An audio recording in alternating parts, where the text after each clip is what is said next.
Bienvenue à tous et à toutes, dans le Gopalji Mandir. Sous les instructions Shiksha Guru, Shri Bhakti Chandranatya Goswami Maharaj, c'est moi qui vais donner la classe aujourd'hui. On va lire un verset de la Srimad Bhagavad Gita.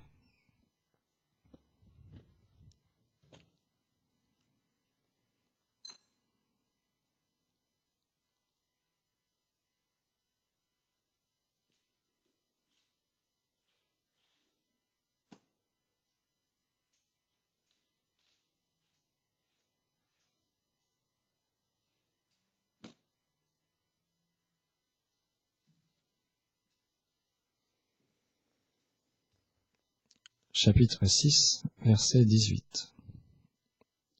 Yada vinayatam chitam atmani vavatishtate nishprita sarvakamebhyo yukta iti ushyate tada. Quand le mental devient complètement contrôlé et fermement fixé en l'âme, alors il est dit d'une personne qu'elle a atteint la perfection dans le yoga. Elle devient alors libérée de la soif pour le plaisir des sens.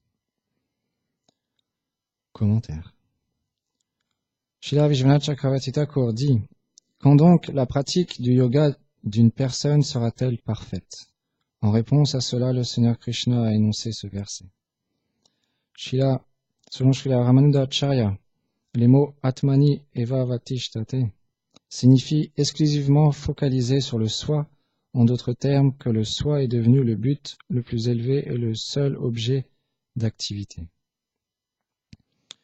Dans le cadre du service de dévotion, cela explique qu'une personne a atteint la réalisation de la relation éternelle avec Krishna. À ce niveau transcendantal, le service de dévotion est pleinement manifesté en l'être. Aussi, Sridhar Swami explique-t-il que c'est à ce moment que le pratiquant peut être considéré comme ayant atteint la plus haute perfection dans le yoga. Om Agyanatimirandasya Gyanam Jalam Sharakaya Chakshurumilitam Yena Tasmai Shri Gurave Namaha. Namo Vishnu Padaya Chaitanya Pristarupine Shishimad Bhakti Chandanaya Yati Goswami Namine. Namo Vishnu Padaya Gauranga Pristarupine Shishimad Bhakti Vibhudayave Budayaniti Namine. Namo Vishnu Padaya Radhikaye Priyatmane Shishimad Bhakti Vedanta Narayaniti Namine. Namo Vishnu Padaya Krishna Prestaya Bhutale Shrimati Bhakti Pragyana Keshavati Namine. Namo Vishnu Padaya Ghora Prestaya Bhutale Shrimati Bhakti Pramodaya Puri Goswami Namine. Namo Vishnu Padaya Krishna Prestaya Bhutale Shrimati Bhakti Vedanta Swamiti Namine. Namo Vishnu Padaya Krishna Prestaya Bhutale Shrimati Bhakti Siddhanta Sarasvati Namine. Jai Shri Krishna Chaitanya Prabhu Nityananda Shri Advaita Gadadhar Shivasadi Gaur Bhaktavrinda Hare Krishna Krishna Krishna Hare Hare Hare Ram Ram Ram Hare Hare Amcha Karpatarubhyacha Kripa Sindhubhya Racha Patitanam Pavanebhyo Vaishnavebhyo Namo Namaha. Shri Krishnadas Kaviraj Goswami explique dans Shri Chaitanya Charitamrita, il décrit la rencontre entre Sanatana Goswami et le Seigneur Shri Chaitanya Mahaprabhu. Sanatana Goswami, un jour, pour rejoindre le Seigneur Shri Chaitanya, est passé par une forêt et il a bu de l'eau et en buvant cette eau, il a attrapé une maladie. Et de son corps sortait du pu. Et son corps était donc de cette manière-là, Sanatana Goswami est un pur dévot du Seigneur, dans son humilité. Quand il a fini par arriver devant Shri Chaitanya Mahaprabhu,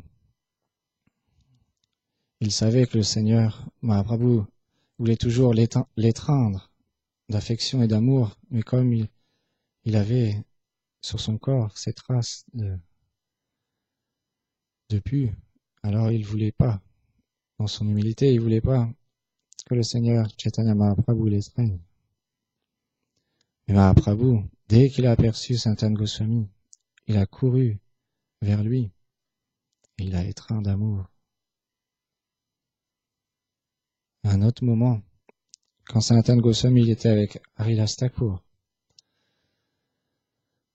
Chaitanya Mahaprabhu lui a expliqué, tout comme une mère, quand elle lave les couches de son enfant, quand elle essuie le corps de son enfant qui peut être sale parce qu'il a joué, ou quand il mange, l'enfant s'en met partout. Une mère prend avec affection, avec amour, nettoie son enfant et n'est pas affectée par le corps, s'il y a des blessures, si le corps de l'enfant est sale, peu importe, elle l'étreint avec amour. Mahaprabhu il explique, vous êtes comme les enfants. Quand je vous étreins, je ressens que de l'amour. Et Mahaprabhu il explique à Sanatana Goswami, rien que le fait de voir le corps d'un pur Vaishnav comme toi, je suis rempli d'extase. Parce que c'est le but des enseignements des Védas, et de développer l'amour et de l'attachement pour les pieds par les lotus des Vaishnavas, pour le pied par les lotus de Mahaprabhu Nityananda. Nityananda est venu, Vaishnava les explique, casser ce barrage de l'illusion. Un très beau chant de Srila Bhaktivinoda Thakur qui décrit ce principe. Nityananda est si miséricordieux envers nous. Peu importe notre condition, il ne regarde pas qui nous sommes, d'où nous venons, quelle est notre qualification. Il a ouvert le marché des saints noms.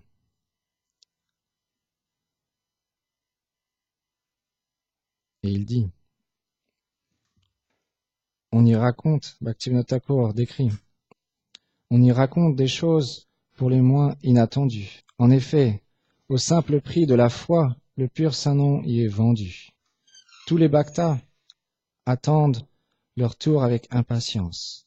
Nitai analyse chacun et marchande le saint nom au juste prix de leurs compétences. Ô frères, si vous voulez acheter le saint nom, venez avec moi. Je vais de ce pas voir ce Mahajan de grand renom. Le nom de Krishna, ainsi, vous achèterez. Je prendrai ma commission et nos désirs à tous seront comblés. Nityananda, cet être de grande pitié, en échange de votre foi, nous offre la félicité. Si une seule fois il voit de nos yeux une larme couler, Nitai chante le nom de Ghora et nous bénit de devenir parfaits. Il apporte, venant de Sri Krishna, les purs enseignements, et quelle que soit notre caste, richesse, savoir ou force, il en est insouciant. Aisément, vous verrez que le filet de Maya va se desserrer. Et que tu sois grihastha ou renoncé, plus rien ne viendra te troubler. Cet âge de Kali ne le craint plus. Nitai, le miséricordieux, accorde le saint nom même aux plus déchus. Bhaktivinoda proclame d'une voix forte, hormis les pieds de Nitai, aucun refuge de la sorte. Le chant Bore, Boro, Suke, Kabolgai. Chez la Bhaktivinoda Thakur. Et les Vaishnavas, les purs dévots du Seigneur, qui reçoivent cette miséricorde de leur propre maître spirituel, de Nityananda. Nityananda, c'est expliqué, c'est le gourou originel, tout comme Balaram. Nityananda, une incarnation de Balaram. Quand il vient dans ce monde, comme l'explique ce chant, il vient avec cette miséricorde de distribuer le saint nom, de distribuer le pur amour de Krishna à tout le monde. Et donc quand on rencontre les Vaishnavas, on doit avoir foi dans leur instruction, on doit avoir foi dans leurs paroles et dans leurs actes. Par exemple, on est dans ce monde, on pourrait par exemple se trouver dans l'océan. Si on se retrouvait dans l'océan, au milieu de requins, par exemple, on se retrouve dans l'océan, au milieu de requins, on est tout seul, personne pour venir nous aider. Et on aperçoit un hélicoptère qui vient. Et puis il y a une personne qui nous fait descendre une échelle et qui nous dit « Monte, monte, je vais te sauver. Viens, viens, n'aie plus peur. Tu es dans une situation terrible, mais viens, grimpe à cette échelle et de cette manière-là, tu seras sauvé. » Et nous, on pourra dire « Oh, je ne sais pas qui tu es, j'ai pas foi, s'il faut l'échelle, elle est peut-être cassée. » Bien qu'on est dans une situation terrible, bien qu'on souffre, bien qu'on sait que la mort va arriver, on n'a pas foi pleinement dans les instructions du maître spirituel, pas foi pleinement à 100% dans le chant des saints noms.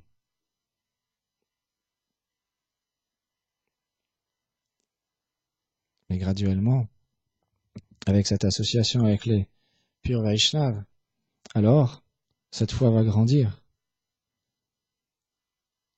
Et on sera prêt à attraper cette échelle. En fermant les yeux, on s'abandonnera complètement. Parce qu'on comprendra notre situation. Quelle est notre situation? On va travailler, on éduque nos enfants, on a une maison, une voiture, on a un corps. On pense que tous ces biens-là nous appartiennent. Et quand la mort vient, quand la mort arrive, et elle arrive pour tout le monde, on prend conscience que tout ça va disparaître. Ce n'était qu'une illusion. Un pur Vaishnava, il n'est pas, comme Krishna l'explique, il n'est pas troublé par quoi que ce soit. Il connaît sa véritable nature. Comment un Vaishnava peut être troublé par quelque chose de ce monde, puisqu'il a atteint un monde supérieur? Ce n'est pas possible. On peut essayer différentes manières de troubler un Vaishnava, mais on n'y arrivera pas. Un grand Vaishnava qui s'appelle Haridas Thakur, Maya directement, l'énergie de Krishna, Maya, un jour est venu tester Haridas Thakur. Il chantait 300 000 fois le Saint-Nom dans une grotte. Et Maya, déguisée en une Devi, est venue pour le voir et lui a dit « Tu es un grand saint et je te désire.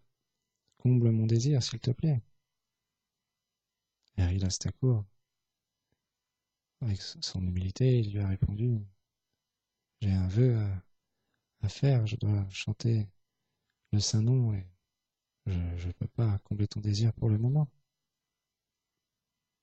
Et après, il y a Haridas Thakur. À la fin, Mayadevi lui a parlé et lui a expliqué, tu es un tel grand dévot. Je suis venu ici pour t'illusionner, te défaire, mais tu es tellement attaché au Saint-Nom, tellement attaché au Seigneur. Je n'ai aucun pouvoir sur toi. Là où il y a les grands dévots, Maya n'est pas présente. Là où il y a des purs dévots, Maya est loin. C'est la raison pour laquelle nos acharyas expliquent l'importance de l'association. Comment, en restant seul, on va pouvoir échapper à Maya? C'est impossible. Impossible. Mais en s'associant, en venant au temple, en ayant l'association des Vaishnavas, alors, graduellement, on comprend le but et on devient attaché à leurs paroles, on devient attaché à leurs enseignements et on a envie de les suivre parce qu'on a envie de goûter à cet amour, parce qu'on est fait pour cet amour.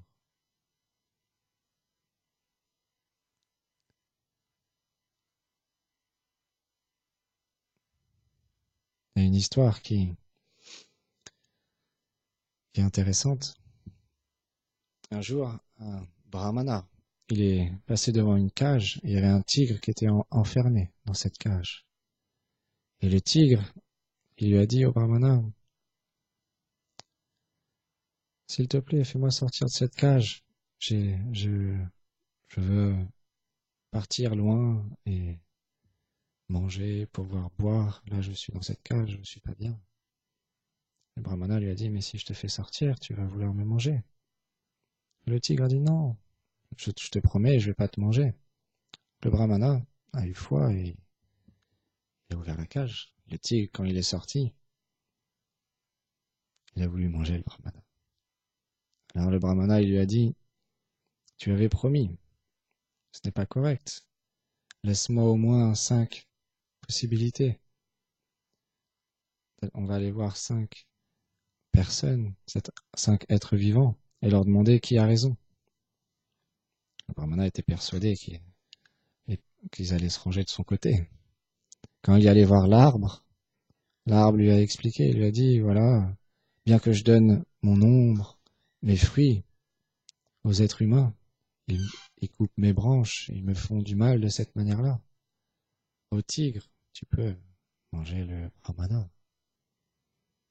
Le taureau, de la même manière, il a expliqué. Quand j'étais jeune et fort, je tirais les charrettes pour les êtres humains. Mais maintenant que je suis vieux, il me délaisse complètement. Avant, j'avais le droit à des bons repas, mais maintenant, il me laisse sans rien. Et différents animaux de cette manière-là ont expliqué la même chose. Et le chacal, à la fin de l'histoire, il lui a dit au brahmana et au tigre, je comprends pas bien votre histoire, s'il vous plaît. Montrez-moi comment ça s'est passé. Et le tigre, il a été énervé, il a dit, mais non, mais c'est simple, j'étais dans la cage, le brahmana est passé par là, il a ouvert la porte et je suis sorti.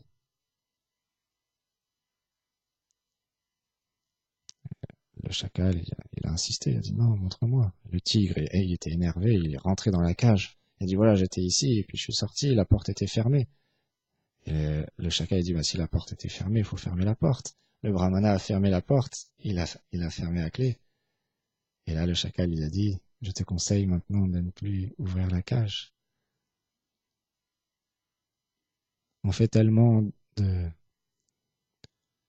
choses dans ce monde, on tue tellement d'êtres vivants, on a tellement de désirs, on est dans des conditions terribles, comme le tigre, on est enfermé dans notre propre prison qui est le mental. Le mental est très difficile à contrôler.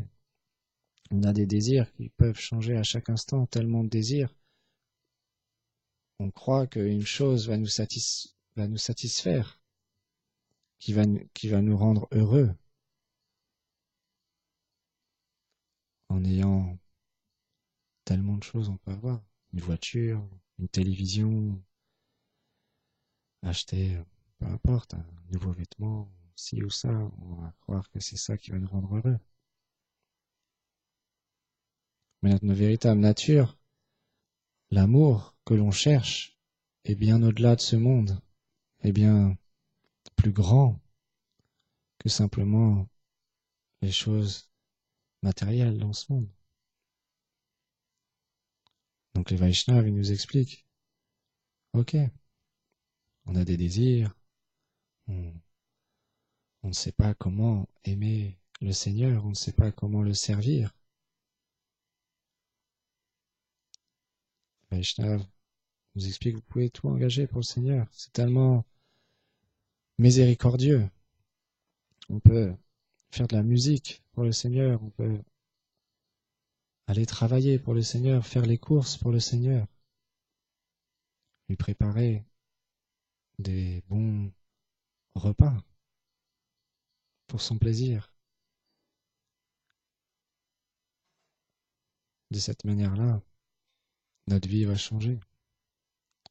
On ne sera plus en demande de jouir pour nous, mais on sera en demande de vouloir faire plaisir au Seigneur.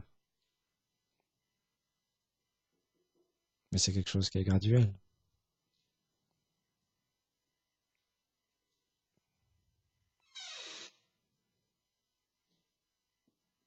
Tout dépend du désir qu'on a, tout dépend de l'abandon qu'on a.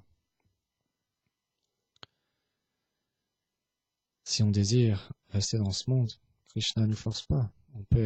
Chacun est libre de choisir d'aller vers Dieu ou pas.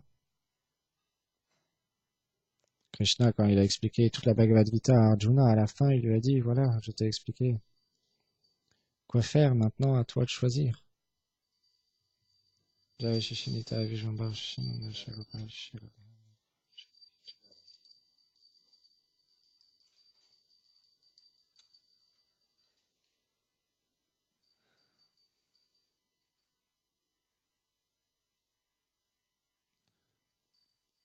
Et peu importe la position dans laquelle on se trouve, si on parle sur Krishna, si on écoute sur Krishna, si on chante, si on est amené à être sur l'autel, en cuisine, on le fera pour le plaisir, les maîtres spirituels, pour le plaisir de Nityananda, Gauranga, Radha Krishna, Nanda, Yashoda Gopal, et Shingadev, Prahlad Maharaj. On fera les choses non plus pour notre plaisir, mais pour leur plaisir.